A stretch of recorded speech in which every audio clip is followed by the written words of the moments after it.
ಆತನ ಶಿಷ್ಯರು ಆತನು ಗದರಿಸಿದಾಗ್ಯೂ ಆತನ ಕೂಗು ನಿಲ್ಲಲಿಲ್ಲ ಪ್ರಿಯರೇ.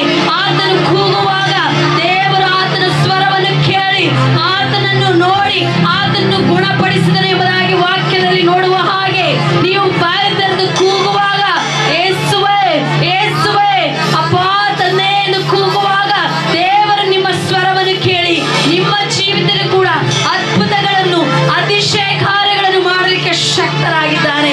ಹಲ್ಲೆಲೂಯಾ. ಯಾರು ಸುಮ್ಮನೆ ಇರೋದು ಬೇಡ, ಯಾರು ಸುಮ್ಮನೆ ಇರೋದು ಬೇಡ. ಎಲ್ಲರೂ ಬಾಯಿ ತೆರೆದು ದೇವರನ್ನು ಸ್ತುತಿಸುವರಾಗಿರ್ರಿ.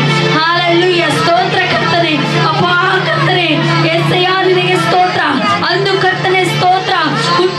ಕುರುಡರನ್ನು ಸ್ವಾಮಿ ಸ್ವಸ್ಥಪಡಿಸಿದ ದೇವರೇ, ಆತನ ಸ್ವರಕ್ಕೆ ಕಿವಿ ಕೊಟ್ಟಿದ್ದ ದೇವರೇ, ಇಂದು ಕರ್ತನೆ ನಾವು ಕರ್ತನೆ ನಿನ್ನ ಮಕ್ಕಳಾಗಿದ್ದುಕೊಂಡು ಕರ್ತನೆ ನಂಬಿಗಸ್ತರಾಗಿದ್ದುಕೊಂಡು ಕರ್ತನೆ ಅಪ್ಪಾ ತಂದೆ ಅಪ್ಪಾ ಕರ್ತನೆ ಎಂಬುದಾಗಿ ನಾವು ಕೂಗುವಾಗ ಸ್ವಾಮಿ ಅಪ್ಪ ಕರ್ತನೆ ನೀನು ನಮ್ಮ ಸ್ವರವನ್ನು ಕೇಳುವಾತನು ಎಂಬುದಾಗಿ ನಾವು ನಂಬುತ್ತೇವೆ ಸ್ವಾಮಿ.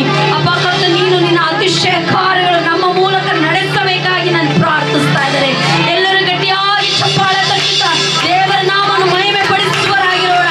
ಸ್ತೋತ್ರ ಸ್ತೋತ್ರ ಸ್ತೋತ್ರ ಸ್ತೋತ್ರ. ಅಪ್ಪಾ ಸ್ವಾಮಿ ನಿನ್ನ ಪ್ರಸನ್ನತೆಗಾಗಿ ಸ್ತೋತ್ರ ಕರ್ತನೆ. ನಿನ್ನ ಪ್ರಸನ್ನತೆಯು ಆವರಿಸಿಕೊಳ್ಳಲಿ ಸ್ವಾಮಿ, ನಿನ್ನ ಬಲವು ಆವರಿಸಿಕೊಳ್ಳಲಿ ಕರ್ತನೆ. ಇಲ್ಲಿ ಸೇರಿ ಬಂದಿರುವ ಪ್ರತಿಯೊಬ್ಬೊಬ್ಬರು ನಿನ್ನ ಪ್ರಸನ್ನತೆಯನ್ನು ಅನುಭವಿಸಬೇಕು ಕರ್ತನೆ. ಸ್ತೋತ್ರ.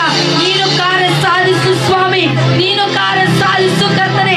ಆದಿ ಸಾಗರದ ಮೇಲೆ ಕತ್ತಲಿದ್ದು ಆ ಕತ್ತಲ ಆ ಜನ ಸಮುದ್ರಗಳ ಮೇಲೆ ನಿನ್ನ ಆತ್ಮವು ಚಲಿಸುತ್ತಿತ್ತು ಎಂಬುದಾಗಿ ನೋಡುವಾಗ ಸ್ವಾಮಿ ಅದು ಆದಿ ಅಪೊಸ್ತಲರು ಕರ್ತನೆ. ಸ್ತೋತ್ರ ಅಪ್ಪ ಕರ್ತನೆ. ಸ್ತೋತ್ರ ಕರ್ತನೆ. ಸ್ತೋತ್ರ ಅಪ್ಪ ಕರ್ತನೆ.